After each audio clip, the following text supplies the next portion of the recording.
Before we start the show, just a word from our sponsor, Undeniable Press. For all your screen printing needs, located in the Corktown district of Detroit, Michigan. If you ever need any t-shirts or any other little promo accessories, posters, or whatnot printed up for you, go to Undeniable Press. They're located, once again, in the Corktown district of Detroit, Michigan, and you can reach them at facebook.com/undeniablepressdetroit.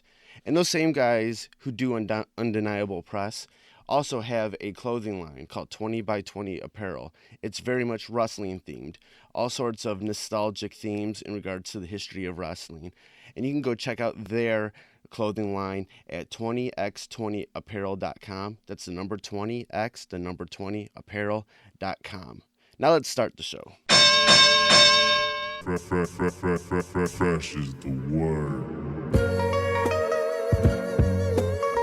I'm Jim Duggan, got long wood for plenty hoes. I keep it fresher than fresh, but you already know. You suckers bummy, I'm money, I got a ton of flows. My weed loud like a motherfucking thunder roll. Your shit quiet like you ballin' on a budget though. We see your kicks and we laugh and yellin' what are those. You see me shining like a suit on puffy. You know my grindin' shit is too strong, buddy. That's why the dude call money. I be stuntin' like it's nothing at all. Cause it's nothing to me, it's probably something to y'all. Trying to smoke like me, then come and fuck with your dog. Got a closet full of kicks, you can't cop it them all. And I'm fresher than the freshest, you can tell it's in my essence. Bitch, you see the way I'm rapping, yes I do this shit to death. Until I'm running out of breath, or tell somebody cut a check. But either way you know it's fresh, and either way you know it's fresh. Fresh, we fresh. Fresh, fresh, fresh, goddammit, we fresh. Welcome to the Fresh is the Word podcast, the podcast about music, pro wrestling, and MMA. I'm your host, K Fresh, and like always, we have a great show for you.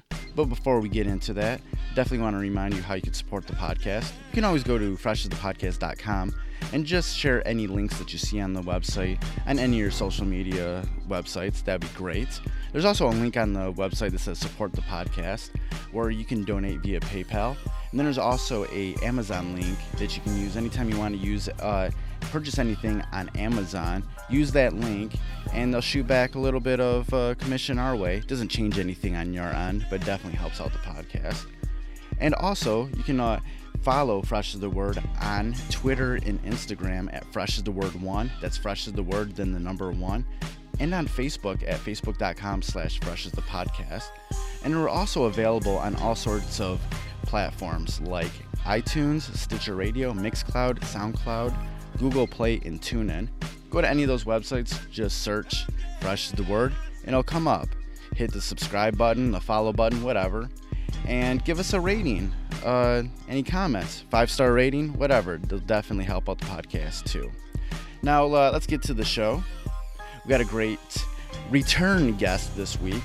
It is Carley Coma from the band Candiria. I caught up with Carley at this year's Vans Warped Tour when it hit Auburn Hills, Michigan back on July 21st. So we talked a little bit about being on Warped Tour, but then we got into what we talked about before on the podcast, MMA. So we get into the whole Mayweather and McGregor fight, and we talk about a few other things in regards to MMA.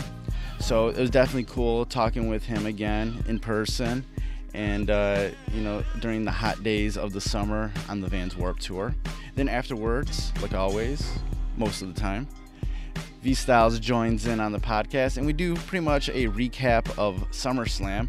And then we also talk about the, big bomb of the news that happened while we were recording this, in which Jon Jones was flagged by USADA after his UFC 214 bout with Dan Cormier, where he won the light heavyweight title, and he got flagged by USADA for a steroid. And so that story's continuing to develop, but looks like dude can't get out of trouble. And then also me and Vstylez end the show by giving our predictions for the Mayweather and McGregor fight that goes on this Saturday on the 26th. So let's first get to the interview with Carley Coma from Candiria. You're on the Warped Tour right now. Yeah. I just caught your set, and it was, awesome. That was the first time I got to see you guys perform. Thank you. How's the tour been thus far? It's been great. It's been awesome. Grueling, but I knew that coming into it. The heat's been oppressive. Well, once again, I knew about it. We had to, on day 4, we had to send our merch guy home because he had a kidney infection and a heat stroke. Right, I saw you running the merch table like a pro wrestler does. Yeah, pretty much we've been doing shifts every hour and a half.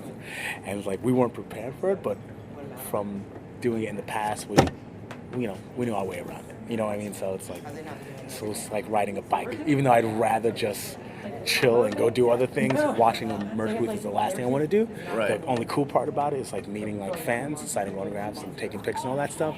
Yeah, they walk by and you're like, yeah. That's what I did. I was like, That's a double take. But going through a box to get someone an extra large shirt is not what I signed up for. But you have to do it because it's your business. You know what I mean? Yeah. It's part of the thing. Yeah. The newest album has been out for probably about a year now, right? Yeah. Not a year. I mean, it came out October 11th, October 7th. Okay, so something like that, I think. Yeah. So it's been out for a few months, not a year per se, but it's been doing great. And what's the feedback been? The feedback's been awesome, and we said it's the first time that we ventured into the concept album type of land, Right. Yeah. And it's. I'm glad that the reception has been great. The hard work is definitely paying off. Right. Yeah. Yeah, and I was just talking with the guys with CKY. They, back after 8 years. Yeah. You guys, took a break. Yeah. This time since the new album came out, you're touring again. How does it feel to sort of get back in the thick of things? It's like riding a bike, to be honest with you. It's touring wasn't. I did it back in the day. It was something I didn't really look forward to, but I understood that it was part of the job description. But this time around, because of Warped Tour, because all that's going on, all the bands that are on here, the staff, I'm having the time of my life, and I know it's a long time, but it feels like it's going by quick. Yeah. When this thing, I think when it's over, we're really going to realize even more so just how great it's been. Right. Yeah. Yeah, this year's Warped Tour is, a bit more heavier in aspects than previous years, Yeah. How does it feel to be on this tour this year? Well, we never did Ozfest, so this is the closest thing, this is the closest, because we took some time off, so this is the closest thing to Ozfest that we're going to get to, and once again, it's been great. I'm glad that they're just really venturing out into the heavy aspect of things. Yeah. I feel just like heavy music is really just rising, even more so. Yeah. I think people just want to get their frustrations out, and heavy music is definitely the way to get that done. Right. How do you feel as Warped Tour is always try to preach about unity, camaraderie, and everything. How do you feel? How does that feel being on the tour? What's the sort of sense of camaraderie with everybody who works on the tour or is a part of it? I think everyone's going to have a different belief system, different different views on life. But the one thing that everyone here has in common is the love of music, and just the fact that this is pretty much a rock and roll summer camp, pretty much what it is, you know what I mean? Right. It's sometimes even feels like either school, because you have to stand on line for your lunch, you have to sit at a table with your crew, so there's a school aspect to it. I think it's good that everyone's, for the most part, is getting along. I haven't heard anything in regards to beef or this person not liking this person. Generally when it's hot out, people tend to get along. When it's not too hot. When it's hot out, when it's real hot out, I want to kill everyone around me. But figure of speech, of course. But for the most part, everyone's been super, super cool. Yeah. Cool. The kind of the reason that we first got together, because we were talking about MMA. Yeah. The big thing in the MMA world right now is the McGregor Mayweather fight. Yeah. And you were just telling me you finally got around to seeing the press conferences. Yeah. What was your take on that? My jaw dropped on the floor because it's I literally was speechless, and McGregor definitely knows how to sell a fight. And from my point of view, I know that Mayweather's the heavy favorite, and of course he should be. It's boxing. But Dana White did say he stopped doubting McGregor a long time ago. So have I. And I noticed something during that press conference, and it might have just been me. Mayweather has never been treated like that, talked to like that. Yeah. It seems as if he got in his head. And one thing you know as a fighter, the fight begins way before you step in the ring. Right. And the same way that McGregor dismantled Jose Aldo mentally, because I feel that's what's happened. And Jose, for the most part, hasn't been the same. No, not right? at all. One of my favorite fighters hasn't been the same since his fight with McGregor. Right. I feel that by watching that, I think doubt has crept in, maybe in Mayweather. I mean, that last press conference in London, man. Yeah. Like, Mayweather did seem, a bit, frustrated. Yeah. He drops the F-bomb on Yeah. him, Yeah. and of course McGregor was, towing that sort of racial line too. Of course, he absolutely was. Was crossing that line. And the thing is, I noticed that right away. I'm like, whew. I'm like, yeah. That first day when he was talking about, dance for me, boy. Yeah, I know. I saw that. I'm like, did you? Dude, I know, dude. Anybody else hear that? Yeah, I heard it right away. You might be able to get away with that in Ireland or whatever the case may be, but like in America, it's a very sensitive thing, and he might not have realized the implications of that, McGregor, but I know that it had to have affected Mayweather and his camp. One or two things are going to happen. It's either going to make him a better fighter, or it's just going to get in his head because he's just been humiliated in front of millions, possibly even 1 billion people, right? He was straight up just hurt, right? And like, here's a guy, and when he said, here's the thing that got me, when he mentioned like the fact that he doesn't even know how to read. Now, dude, that's that was and so now it's like, it's great that Mayweather has all this money, but now you're challenging someone's intellect, right? And so and then when he went in the bag and took out, it's only $5,000. It's like, and then when he's like, if you do anything to that flag, I'll knock you out right now. Which I believe that McGregor. Listen, man. I spent a lot of time in the UK or whatever, and like, they don't mess with their queen, don't mess with their flag. Right. So and like I have a couple friends out there, like they just don't play, right? And so I really think that he would have, especially if he has all of Ireland backing him up, he would have had to do something about it. So I didn't. Mayweather seemed completely. It seemed like he wasn't the cool kid in the playground anymore. On the playground anymore. Yeah. Right. But there is a certain like aspect, like certain amount of people that just hate Mayweather. Yeah, absolutely. Because he's definitely poked certain buttons. Yeah. Certain like towards like Mexicans and stuff in the past. So I guess he's getting a taste of his own medicine in that regard. Yeah. So yeah, it's definitely. But he had some nice shots here and there. Yeah. Like when he'd walk up to Dana and be like, "Yo, I respect you, man. We're making money. Yeah. Like we don't need to dress up. Yeah. I like that. Yeah. That was cool. But if you look at it in regards to just as a whole, McGregor won that. And this is usually when I watch a fight, I usually have someone that I root for. I'm a root for kind of guy. Usually the underdog or someone that I've just watched come up in the ranks. This fight, I almost don't care who wins. I just want to see a great fight. You know what I mean? I think to a certain extent, it's either people just want to see the spectacle. I want to see the spectacle. They really want one of those two people to get knocked the fuck out. Oh yeah, no, someone has to get knocked out. And like, my I think people would be disappointed if it went all 12 rounds and it was a decision. No, I would be so disappointed. And a decision, and if it's a draw or anything like that, or if someone gets injured because of whatever. Yeah, if there's some sort of weird ending to it, which has been happening way too much in MMA lately. Yeah.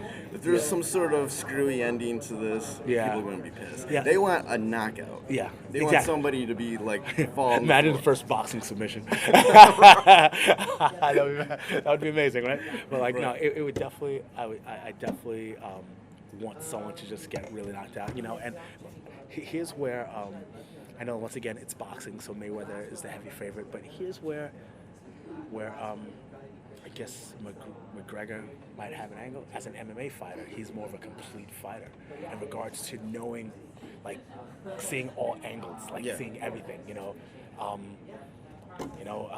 Some people have said that Mayweather's just like, you know, bob and weave point type of dude. You know what I mean? So it's like he's a very defensive fighter. You know, he knows how to not get punched. Yeah, exactly. I don't know. You know, I don't know if this is true. Okay, so I heard someone say, and they had a phone in their hand. I'm not gonna say one of the bands I was like hanging out with or whatever, right? He goes, hey, you know, McGregor just got knocked out in a sparring session. Was that true or no? There was images that leaked out, and I don't know if there was ever conclusive evidence it was him in it. Yeah. But I'm not sure if that was actually him. Yeah. And let me ask this now: and the thing is, it's just a conversation because I want to get your take on stuff too. You know what I mean? It's like, so let's. McGregor's used to knocking people out with a 4-ounce glove and getting hit in the face with a 4-ounce glove. Do you think that now that he's going to get hit in the face, let's say with a puffed up, let's say boxing, I don't know the weight on. I think it's 10 ounces. Yeah, I think it's 10 ounces, right? Yeah. Do you think that'll affect him because he's been getting you know, it won't hit him as hard as like getting hit with a 4-ounce glove. Like, you know, you think that will. Well, he's going to be at the weight that it seems like he's most comfortable. Like it's going to be at like 154. Like, and in the UFC it'd be 155. Like that's where he is most comfortable in. He went up to 170 for the Diaz fights, and which he did. Arguably he lost both of them. Yeah, you know? yeah. You know, it was 1-1. Arguably. Yeah. So I think, you know, he's most comfortable at that, you know, that 155. So it's possible, you know, there might be definitely an adjustment. Yeah. But he, you know, it's something that he might be able to, you know, definitely been probably working on. Yeah. To, you know, have to get that feel for that heavier weight. And like also discipline in regards to not wanting to take someone down and kick them. Because it's a straight boxing match, you know. Right. That's one of the things that I thought about. I'm like, oh, what if it's really going down in there, and then just muscle memory takes control, right? And he just like knees him. I mean, a shin kick. Or a Muay Thai, you know, like knee to the grill, you know what I mean? So it's like, I'm like, I would still enjoy that. I'm like, all right, what happened? You know what I mean? And I think I want to give Dana White props for like really just him and the guys at was it Showtime, I guess? Yeah. Trying to like really locking down the steel to really what the fans wanted. I mean, I was very disappointed with the Mayweather-Pacquiao fight. I'm like, oh, a lot of people. Yeah, I remember. I'm not much into the boxing side. Yeah, me neither. But like, I love watching. And I remember like that, and it was just like everybody was just like, yeah, what was that? Afterward, just like. And when I was done, you know, I worked out. I'm like, this is why I prefer MMA. You know, it's just, you know, I'm concerned that in regards to like, let's say the UFC, since they got, let's say, bought out, since that big deal, it's changed a bit. Yeah, there's this more like it feels more corporate. Yeah, like, you know what I'm saying? It's just like, and people are like, oh, you guys sold for that much money. Yeah, like where's my money? Yeah, And then you have a company like Bellator, who has the Viacom money behind it. Yeah, and they're making their product more vivid, more interesting now. Yeah. And they're definitely building it. You know, there's a time when and this is definitely a lot of like Scott Coker's doing. Yeah. Because he's doing what he did in Strikeforce and doing it over here. Yeah. In Bellator. Yeah. And if you look at all the champions, like most of the champions, or most of the stars in the UFC, they were Strikeforce people. Yeah. They were Scott Coker's people. You know. And there's only a couple people that are like, you know, you have your Stipe Miocics, maybe one that were like UFC bred. Yeah, absolutely. But Conor, he came from Cage Warriors, where he was a double champion over there. Yeah. But you have all these guys that came from Strikeforce, you know, DC, and Tyron Woodley. There's a whole bunch. They were in Strikeforce. They were under Scott Coker. Yeah. Scott Coker's doing that over in Bellator now, rebuilding after those shitty Bjorn Rebney years. Yeah. Where Bellator turned into a joke, you know?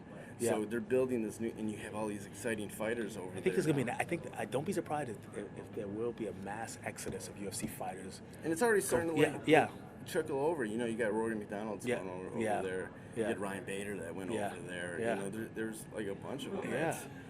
And didn't Ben Henderson went over there? He's over there. There's like all these guys over there, and you look at it now, and the thing is, it seems like ever since the WME bought UFC, there's been at these times where it's like almost like UFC, Dana White don't care if somebody goes over.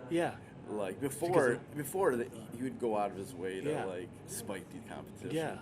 He totally Vince McMahon it. But now it's like if you want to leave. You know, it's like I definitely noticed that. I mean, like when they got rid of Goldie, right?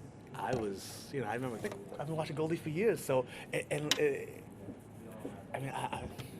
that one bothered me, and I know his family also said on Twitter wow, over 20 years and no goodbye video. It wasn't even like a proper goodbye. It was just like, all right, bye. Whatever. It's just a lot of weird. Something stuff. Has changed. It's definitely a lot of weird, and I do feel that. Like I said, I do feel that the brand has been diluted a bit. You know what I mean? It's still good. Right? It's still good. It's still where most of the best fighters in the world are at. Yeah.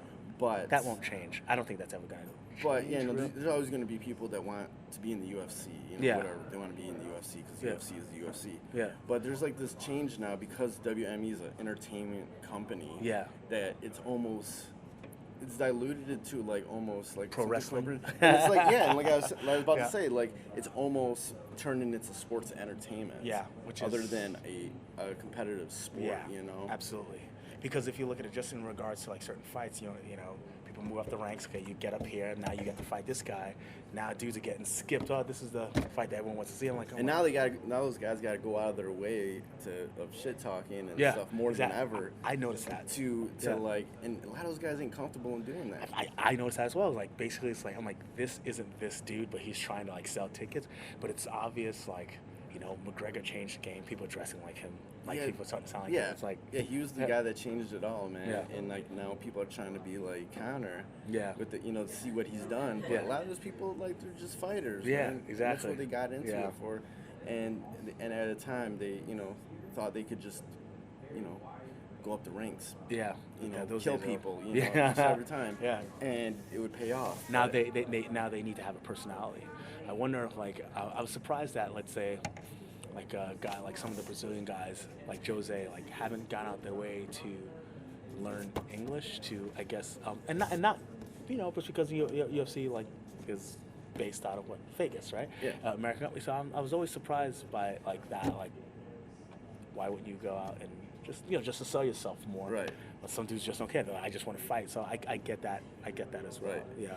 I mean, at least Yoel Romero kind of. Yeah. Try to learn some stuff. Oh, yeah. Shout out to Jamie from Hatebreed from introducing me to Matt Browne. Yeah, I was going to ask you about that. So cool. Thanks for bringing that up. Yeah, I remember seeing that on Twitter and Instagram. Yeah. And I was like, oh, dude, look, you met Matt Browne. Tell me about that. Dude, I lost my mind because I was walking, because I heard, I was watching Hatebreed set and I heard, Jamie said something like, I know you guys want to fight out here. He goes, it's a pit, just do your thing. He goes, if you guys really want to fight, check out, Matt Browne, Chris Camozzi's gym or whatever the case might be, right? And I'm like, wow, Matt Browne and Chris Camozzi's here. I'm like, wow, that's crazy, right? And so I'm walking over to to catering, I'm a fan of food. I like to eat, right? So it's and I hear Carley. I'm like, who's calling me? And someone's over there. I'm like, Jamie walks over with Matt Browne. I'm like, I'm like, and it was a funny thing. Is I just straight up just hugged him, because I didn't, I never, I've been to a couple MMA functions where you have guys signing stuff. I never went up to. I'm just not an autograph kind. I don't get it. You know what I mean? But I can always admire a fighter from afar. Wow, that's cool. There's Matt Hughes. I went to the MMA World Expo at Jacob Javits Center. A couple years ago, I'm like, wow, look at all these cool fighters, Phil Nurse, who trains Frankie Edgar and all that stuff. He was there doing a clinic or whatnot. So I was very excited to see those dudes. But when come like out of that element, coming to like Warped Tour. It's Matt Browne. I'm like, get out of here. I hugged him. Like he went to shake my hand. I just hugged him. I'm like, never let go. I'm like, you're in my world right now. It was awesome, dude. Oh my God, I can't believe you're in my world right now. It was awesome. So we took like a whole bunch of selfies, and very, very cool, man. That was definitely one of the highlights, one of my major highlights for Warped Tour, because I just didn't see that coming. And it was a pleasant surprise. And my older brother, we watch a lot of fights together. Like he's my MMA partner, right? Yeah. So jealous, because when I sent him the pic, I'm like, yo, look who I'm chilling with. Like, right? He didn't respond for like 3 days, so I know he was. Yeah, he didn't say nothing. In fact, he completely ignored it and went to like something else. He completely like ignored the text. But yeah. So yeah, it was awesome. Yeah. Have you been paying attention to any of the recent UFC or Bellator events? I've been so enveloped in Warped Tour land, right? And just in regards to just like doing a whole bunch of it, because we're tour managing ourselves, so like, we're literally just doing everything ourselves, and plus even getting prepared for that, it's like I just didn't have time, but I know that once the tour ends August 6th, I'll have some time to kind of just, and I do that from that time, like, right. Because I have to make sure I take care of my business first, but my brother has, and I know when I see him, he's gonna keep me up to speed or whatnot. And every now and then, I'll check Twitter, I'll check like all like the apps, just to see where things are at. I'll talk to people, say, hey, where are we at with this fight or whatnot, something like that. So right now it's like I have a lot of catching up to do once I get home, which is great because I love that. It gives me something to do. Right. Yeah, I was completely. I gotta tell you, when I saw that Max Holloway, what he did to Jose Aldo, just complete. I'm like, what happened? I go, dude, like. After that, man, Jose Aldo just looked like an old man. Yeah. He just was like. But he's not even that old, dude. Right. He's not. It's like he just looked run down after that, man. He looked run down and I thought he was having it for like a while, but because Max started off kind of slow, but he did it, and like I don't know what's he gonna do. Move down to 135? I mean, when Renan Barão, lost to T.J. Dillashaw, it's like the same thing. You can't reign for like 8 or 9 years and think no one's gonna take you out. Right. Yeah, it'll eventually happen. Yeah, absolutely, man. Like UFC kind of like has had a lot of bad luck this year in regards to their pay-per-views. Yeah, absolutely. It's actually like the smaller shows, like the Fox shows or whatever, that have been more enjoyable if you're like a fight fan. Exactly. See, yep, you hit the nail right on the head. With the pay, it's hard for me to, and I'll just say it's like sometimes like if I look at some of the cards, I'm like well, I have to, for me to spend money out for pay-per-view, I have to be excited. Otherwise than that, I'll go to like wherever with my brother, whatever restaurant that's playing it, and I'll sit down, like I'll watch with him. But for the most part, for me to shell out money, because nothing worse than shelling out like $60 and like the whole thing sucked. I'm like, I don't care how much money you have. I'm like, wow. Right, and sometimes, man, with these pay-per-views, like the prelims have better absolutely. fights. Like, absolutely. And I'm like, the free prelims on FS1 are having like the dopest knockouts, the dopest just back and forth. Those dudes are hungry, man. And those guys are hungry, and I'm like, but like sometimes these main events are losing fights, for whatever reason.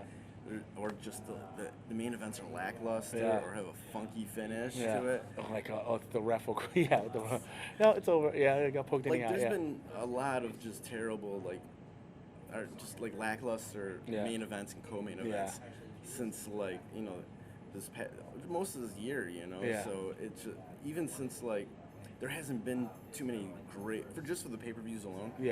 Too many great main event or co-main events since like 205.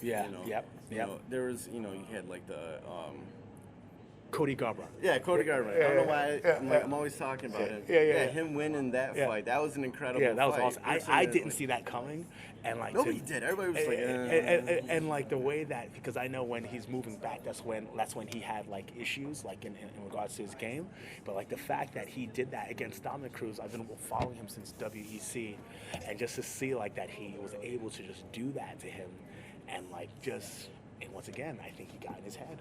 And like, if people that was such a good setup too. The weeks prior to that was such a good setup between those two guys. Like, you know, the trash talking was just, it's amazing. And like Dominic Cruz is a great trash talker. That was one of the best lead ups to a fight, and have the fight pay it off. Yeah, exactly. You know, that I've seen in a while. Yeah, absolutely. The fight that disappointed me was pretty much the last pay-per-view fight I had was DC against Rumble Johnson.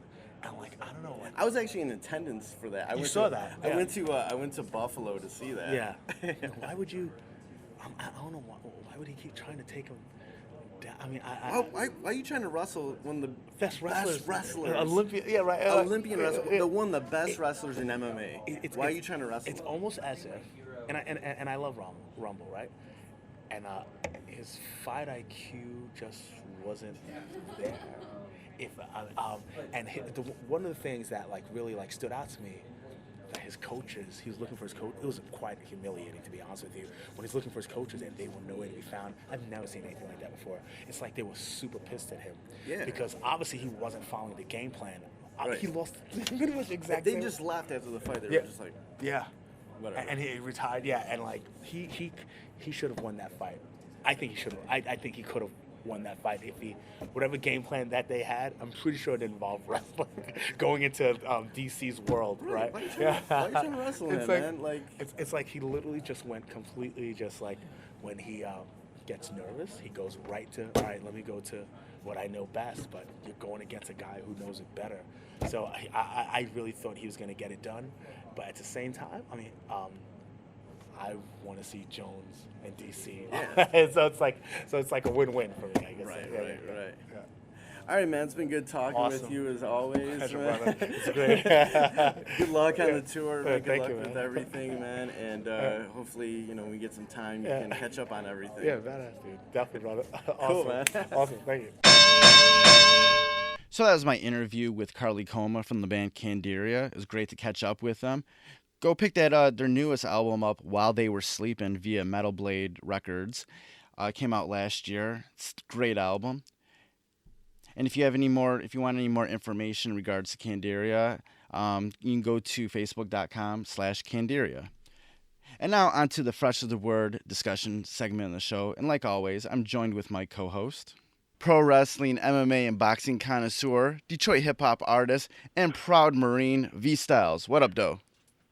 Alright, what's good, K-Fresh? You alright, man? I'm all right. Dude, craziness. Dude, we're here, it's Tuesday, we're recording the podcast, and just craziness ensued this evening. TMZ Sports was the first to report that Jon Jones got flagged by USADA for steroids. Can't say that we're shocked by this, but it's still crazy that after everything that's gone on, he still would get popped for steroids. I'm really feeling for Daniel Cormier right now, because that was such an emotional fight and everything for him, only for this shit to happen, dude. Yeah, dude. Just crazy. I'm not, I've always believed that he was doing this, so I'm not really shocked, but DC has emotionally went through a lot. Of course, him knowing this now, what's supposed to happen is the title's supposed to go back to the champion. Yeah. Who knows what Dana White gonna do? Right. They were talking about Jon Jones and Alexander Gustafsson being UFC 219, or is it 219 or 218? I think it's 219, December 2nd at the Little Caesars Arena. Here at the newly built arena downtown Detroit. So, for this shit to come out, it's like, wow, man. I feel bad for DC, man. I mean, I'm happy that, he should ultimately get his title back, but he called it again. DC called it again. Right. Wow, it's just such a shame, man, because he duped me again too. After this fight, I was real humble about Jon Jones. But now I can get back on my stick, like, you motherfucker, you, like, how dare you, But ultimately, he's made his whole, he has the. He's burying himself, man. Everything that's happening to him is because of him. So, sad, but I'm happy that DC is in some way getting, what's the word I'm looking for? Vindicated? Vindicated. But, okay, yeah. Talking about that, okay, so with DC, Jon Jones was sort of like the monkey on his back that he always had. That was the one fighter he felt like he needed to beat to be in that greatest of all time discussion. But at this point, now that Jon Jones has been flagged, how is that discussion changed now for DC? What does he have to do at this point to sort of solidify his legacy in the sport in the same discussion that they were having before in regards to his fights with Jon Jones? What does he have to do at this point? DC? Yes. DC just needs to keep doing him. I don't think, I always say MMA fans are the stupidest fans in the world. Yes. But, DC, he hasn't done, I think he was a model champion. He's what you want to see in and out, of the cage. I remember this dude when didn't nobody know who he was. To be backstage with him, if you look when Mo won his title at Strikeforce, you see DC in the background off to Mo's left. And you don't know who he is. Right. You know what I'm saying? It's just like, so to see him from then and now, it's like he's a model dude, man. It's just go, just as he's starting to get over this shit happens. Now he got to go through some mental shit. So, I just think, I hope the fans would learn to appreciate that dude. And, for all intents and purposes, he was beating Jon Jones when Jon Jones was on steroids. Right. And Jon Jones caught not hitting one mistake, boom, it happened. But crazy. He just needs to keep doing him. Definitely. Well, it looks like at this point with Jon Jones getting popped by USADA that maybe Brock Lesnar can hang around WWE a little bit longer. Look, it was the reason. Look, I'm saying to myself, it's the reason why that shit happened yesterday. Man. Yeah, maybe. Oh, shoot. Maybe Brock Lesnar's going to be around a little bit longer now, man. And that's a good segue into the, SummerSlam right now.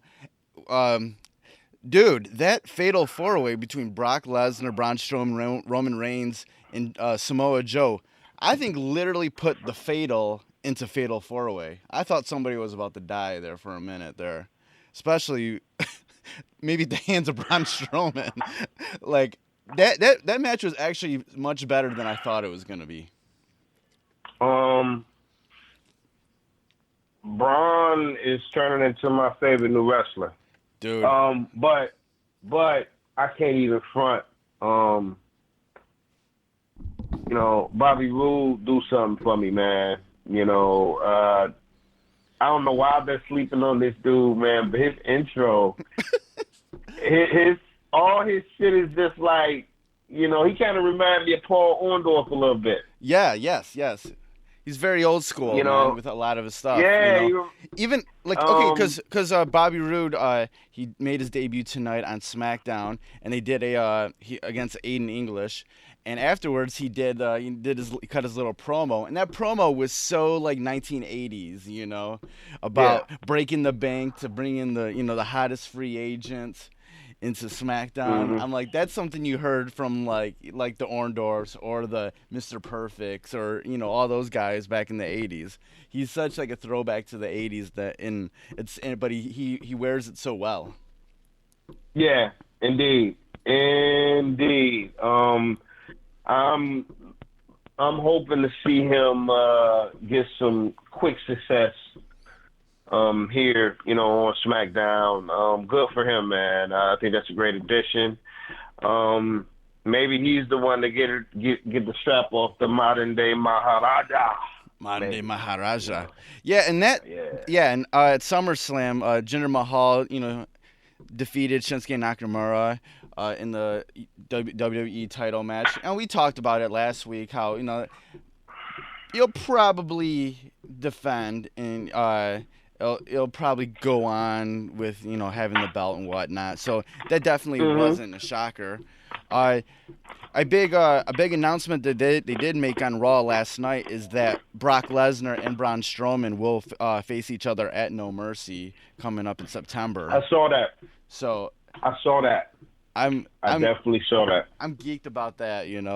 That was a cool segment last night, man, when Braun Strowman came out and started manhandling Brock Lesnar again.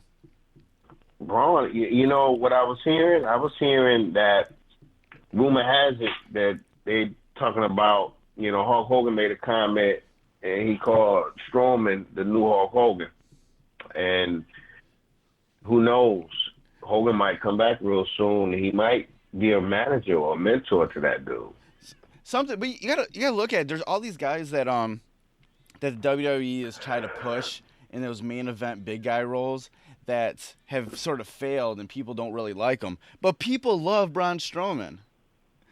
Yeah. People love this dude. He's intense. He reminds me of so many people, man. I see a little Bruiser Brody in him. I see part of the Big Show in him. I see Andre the Giant in him. I see a lot of Big John Studd in him. Yeah. He's not just one dude. You can tell that he's been influenced by a lot of big dudes.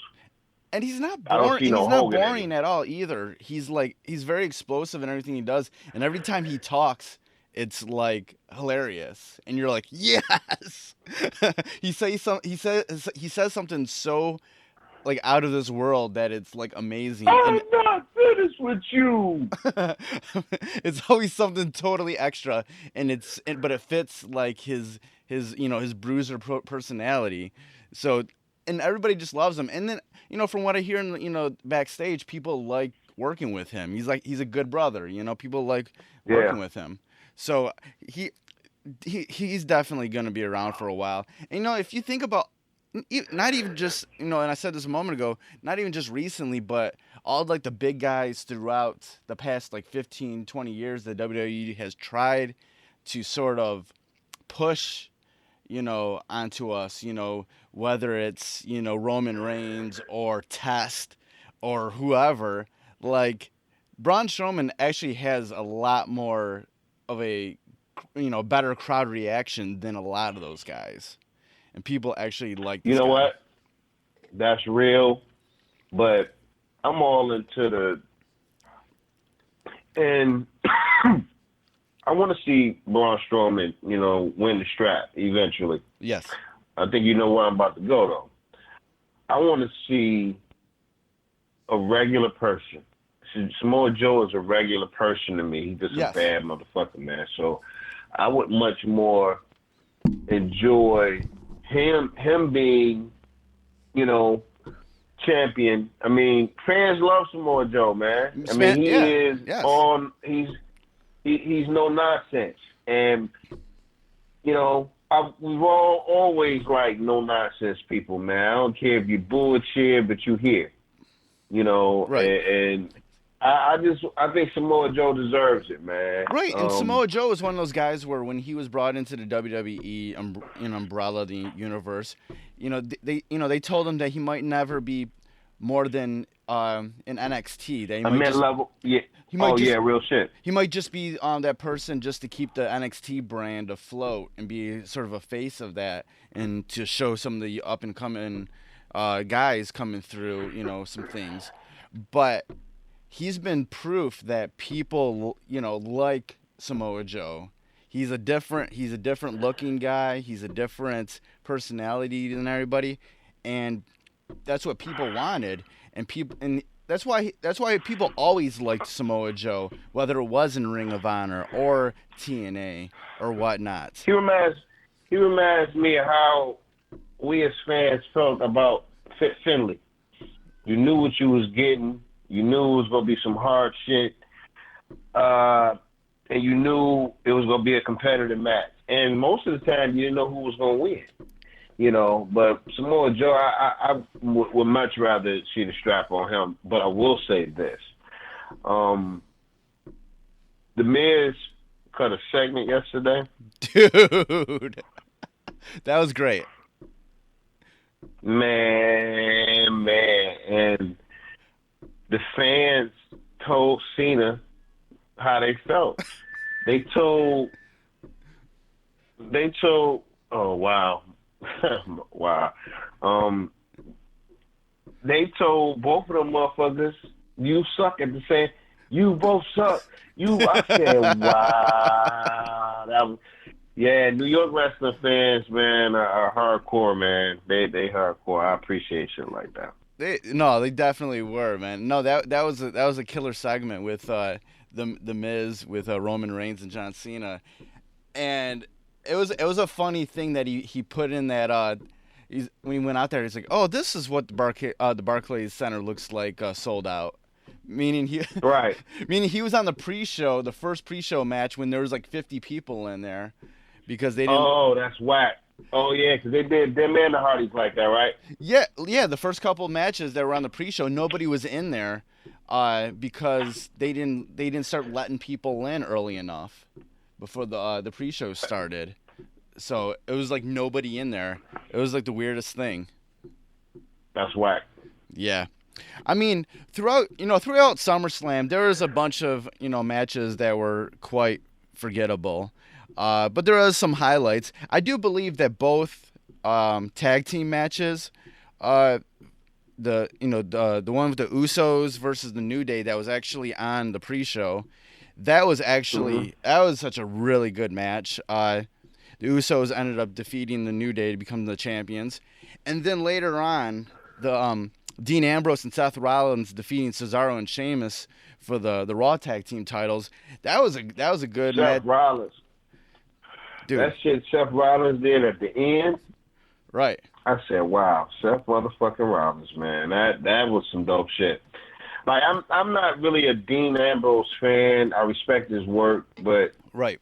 He kind of reminds me of a modern day, and this is no diss at all, but he reminds me of a modern day kind of like Arn Anderson, with his own little. He got his own little shit that he do, but he just a straight coming towards you hardcore dude, hitting you with everything he got, with a couple suplexes here and clotheslines there, and he just a hard-edged dude. Yeah. But Seth Rollins, oh my God, man, I still think it's a mistake for them to push. Like, if you're gonna do that, you might as well get the whole band back together again. That'd be one way where, fucking our man Mr. Superman Punch, that'd be probably the only way he'll ever get cheered if he go back to what got him, right. To where he is right now. But I think with the Shield reunion, they need to find something for them to go against, because when they came in, they were going against an authority figure, and they were this heel sort of thing. They were heels, but they were still going after the authority. Like, right? Who would the Shield even go against these days and it'd be interesting. Like there needs to be some sort of other entity on Raw. It need to be like an anarchy going on, takeover or some shit. Yeah, there needs to be something where, or even if the Shield come back, they need to come back as, maybe they even come back as like the Anarchy Authority, like where they kind of take over, like sort of NWO style or something. But yeah, I could be with that. But like they don't have, there's no one really for the Shield to actually rebel against right now, so they would actually have to, you know, switch it up a little bit, I think. But know what the best part of that tag team match was when Cesaro leapt into the crowd and grabbed that beach ball. The beach ball. And destroyed it. That is what legends are made of, man, right there. Hey, and see, that's the type of shit that pisses me off, because I want to see Cesaro with the strap.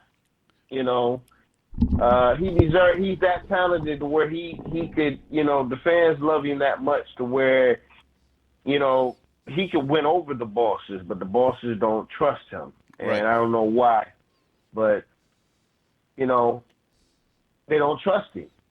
Because if you did, he would have probably had multiple titles by now, man. I'm a big Cesaro fan, man. I wish somehow,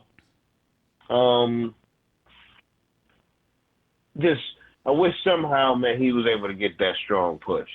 Yeah, I wish so too. They pushing people on the female side like Carmella. Horrible. Yeah, I wish Cesaro got, but this thing with him and Sheamus seems to be working. People like it, so I guess they're gonna go with it for a while. Also, our boy AJ Styles was able to retain his U.S. title against Kevin Owens at SummerSlam through a lot of awful refereeing by Shane McMahon. Definitely awful refereeing, but you know, it's what I expected. Yeah, we knew there was gonna be. Every time he steps into that square circle, that's what I expect. Right. I expect AJ Styles to win because he is a fucking winner, and you know, Kevin Owens, man, I like Kevin. I like he's a normal person. I like him. Yes. As a villain.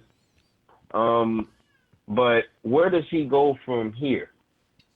Where does he go? I mean, like currently, you know, he gets a U.S. title shot tonight, but I can almost bet that he doesn't win that, and him and Shane, you know, because there was rumors of them, you know, fighting real soon at a pay-per-view, him and Shane, you know, and this would kind of look like they setting up right now. So, you know, let's see what's, you know, how it's gonna play out with KO and AJ Styles, but you know, I'm thinking it's him and you know, Shane O'Mac, you know, at the next major pay-per-view. Something's about to go on. Right. You know. Yeah, at SummerSlam, the Finn Balor Bray Wyatt match, it was a pretty good match. That was sort of like the first match in the main card that wasn't boring. Got over. Yeah. Like everything before that was just boring, and I'm just like, everybody, it was just, I totally agree. It was just totally agree. Everything was falling flat. We don't even need to talk about anything before that match. It was funny like the pre-show matches were actually better than the first part of the main card.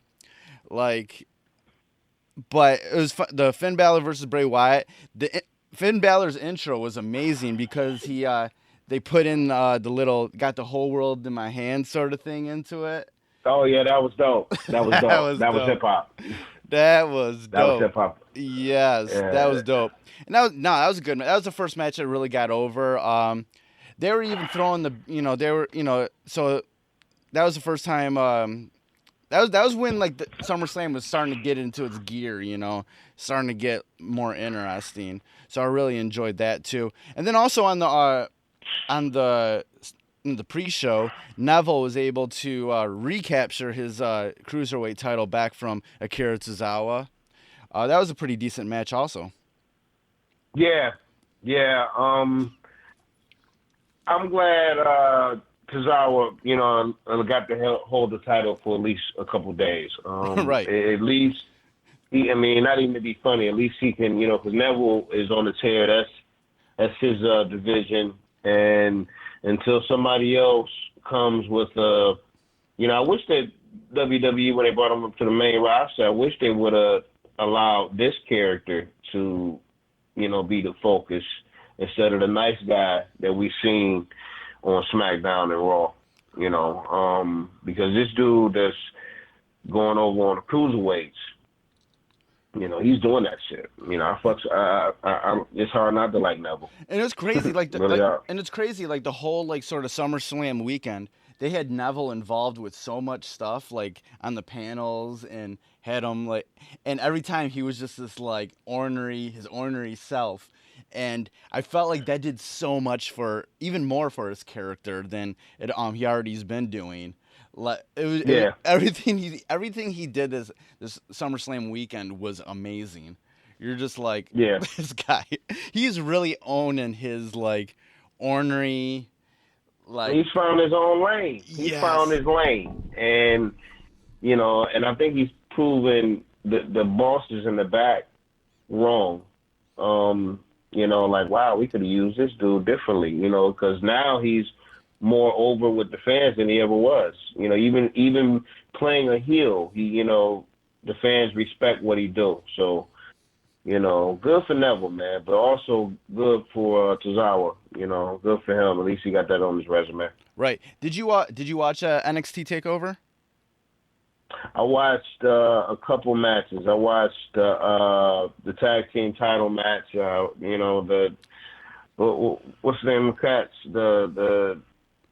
I like anytime I see Paul Ellering, it takes me back to yesteryear. But, what's the dude, what's the big fella's name? Well, Authors of Pain. The Authors of Pain. I was going to say the Powers, but the Authors of Pain. Yeah. That was crazy. The Sanity. Sanity ended up defeating Authors of Pain. It was a really awesome match. Then afterwards, Bobby Fish and Kyle O'Reilly, who were Red Dragon in ROH, came out to beat down both tag teams and sort of put everybody on notice that they're around. And then later on, they would come back out after Drew McIntyre would defeat Bobby Roode for the NXT title and join in with another ROH guy, the debut of Adam Cole, as he comes out and beats down Drew McIntyre. So I love that little stable that just formed in NXT with Adam Cole, Bobby Fish, and Kyle O'Reilly. That's going to be awesome. I'm super excited about that. Yeah, that's gonna be dope. I think that was the best surprise of the weekend. Was Adam Cole's debut. Everybody kind of knew he was going to be around, but a lot of times when people get added to NXT or whatever, they just have him sit in the crowd during the takeover or whatever. But then we realized by the last match, we're like, yo, they haven't showed Adam Cole yet. Right. And that was such a great way to debut him, man. It was perfect. Real shit. And then I totally agree. Then also, starting out the NXT Takeover card was Andrade Almas title match. Oh, Asuka versus Ember Moon. That one was an incredible match. And did you hear that Asuka ended up breaking her collarbone in that match? Collarbone, yeah. So they probably gonna have a tournament for the NXT Women's title. But I didn't realize that was old girl who did the Stone Cold Stunner off the top rope. Yeah, she's cold. Oh yeah, she's cold. That was a great match.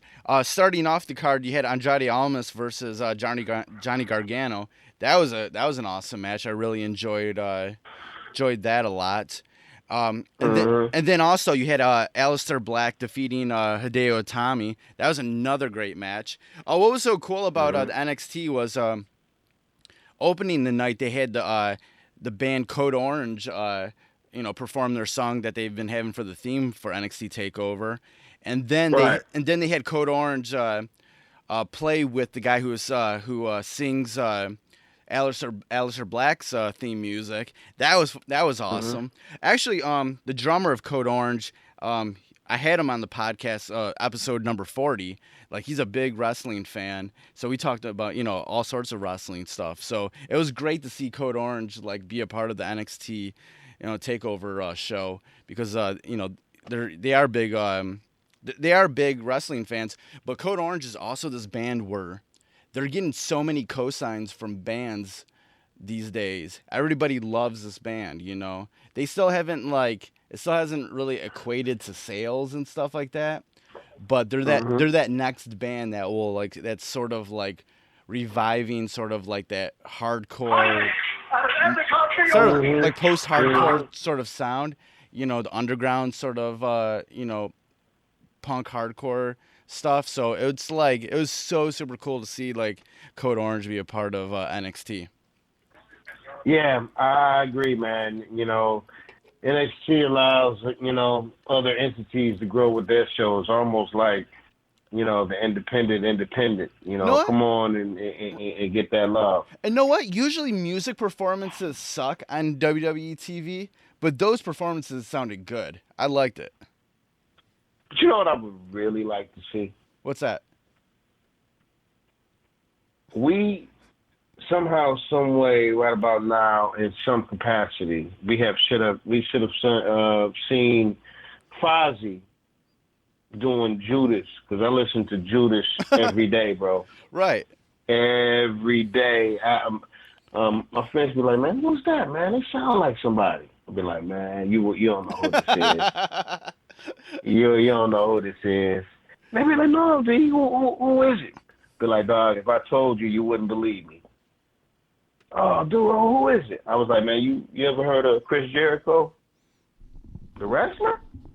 I was like, yeah, man, he's had a band for, 10 plus years now, man, and, they rocking out. This is probably the best thing that has ever happened to them. When you start getting number one on charts and you start doing different things and, is there a whole project out?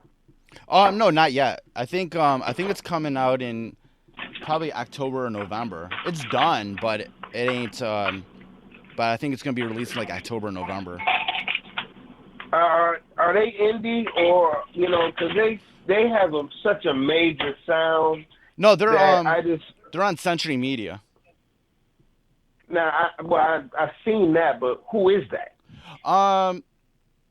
Century Media is a pretty big rock label, and they're through Sony, I think, now.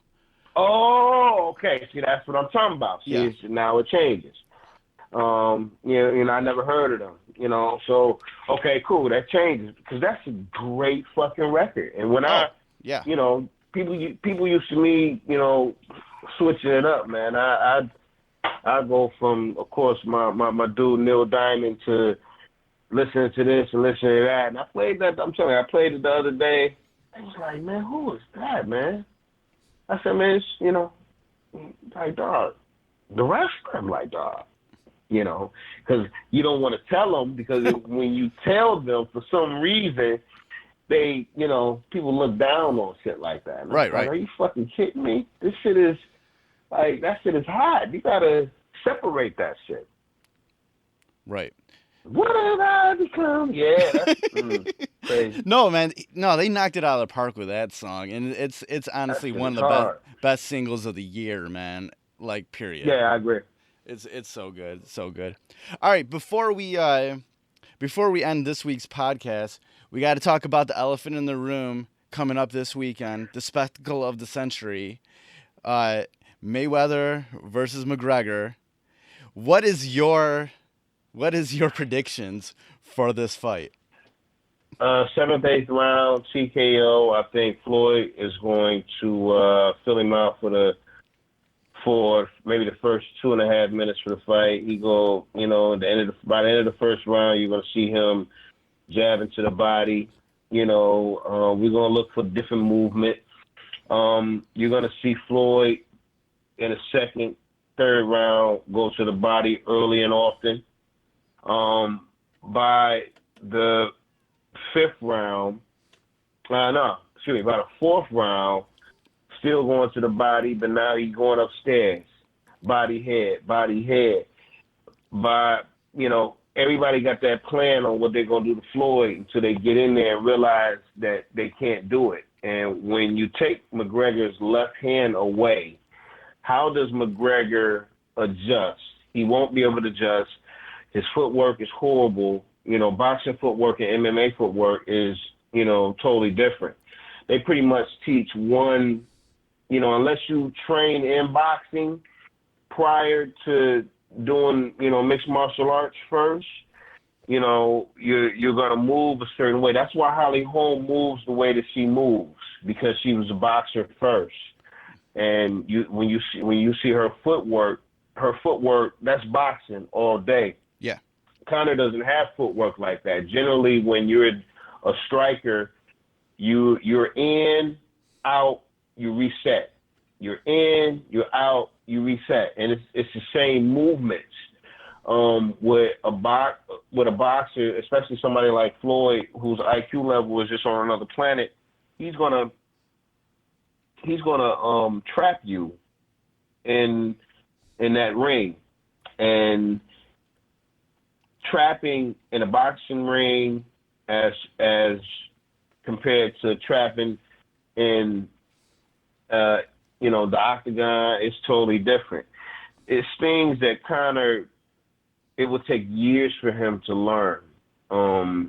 I just don't see how, he's going to have to come out in the first 30 seconds to a minute and just go for broke and hope to land something. Now, anything can happen. He could possibly, I give him 0.1 percentage chances of landing something more. Well, actually, let me keep it real. 0.0001 percentage chance. I'm talking about the lowest percentage chance to strike Floyd.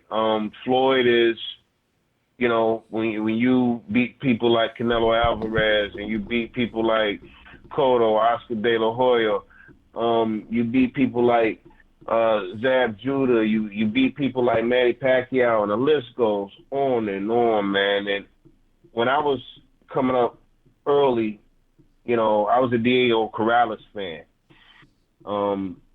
I was a Diego Corrales fan when people didn't want to fight Diego Corrales. I always rooted for Floyd because Floyd's a Michigan fighter. I always root for Michigan fighters. But when he took the fight against Diego Corrales, I was like, man, Floyd might fuck around and get crushed, because Diego didn't nobody want to fight him because he was knocking dudes out. Yeah. Floyd just trashed one of my favorite fighters. I gave my son the middle name Diego because of Diego Corrales. Crazy, trashed him. And that's the night that I became a believer in Floyd. And you're not going to be able to learn what he knows in a couple months. And Floyd knows that. This is going to be a great payday for him. And Conor wins. He's not going to have a reason to be sad. I think he's going to get humiliated, but at the end of the day, when you talk about you getting over $100 million for this fight, man, he got the Willy Wonka ticket. Who you can hate all you want, but dude got the Willy Wonka ticket. So I know it's going to be an embarrassment, and it's going to be a spectacle, or definitely an extravaganza. But Floyd's going to show that he's the boss, like Tony Danza. Bars. Hey, hey. All right, my prediction for this fight is going to be Mayweather. Wait. I shouldn't finish. 5th round, I'm going to make it quick. 5th round, pretty much the same thing when I said from 3rd, 4th. Oh, okay. By the 7th or 8th round, conditioning will set in, and Floyd is going to humiliate him in the same fashion that he did on Toro Guy. So 7th, 8th round TKO for me. And And Floyd, this is his last fight. I think he's going to stay in that pocket and counter. Because the thing is, people keep saying Floyd doesn't punch hard. Well, Conor's going to find out how hard he punches on Saturday, because MMA striking and boxing striking is totally different, man. Right. He's going to find out, man. But I'm sorry, man. Go ahead, bro. Okay, my prediction from me, who doesn't follow boxing, is going to be 5th round, Mayweather by murder. I'm with that too. At least we're finally getting to it, and we can hopefully put this to rest real soon. Indeed. All right. That's about it for this week's Fresh is the Word podcast. Vstylez, tell them where they can find you online. You can find me online at, facebook.com /official Vstylez. Common spelling of official, Vstylez, capital VSTYLEZ. Instagram.com /VSTYLEZ. And Twitter.com /VSTYLEZ. And, hit your mans up. That's about it for this week. Goodbye and good night. Peace. Fresh is the word.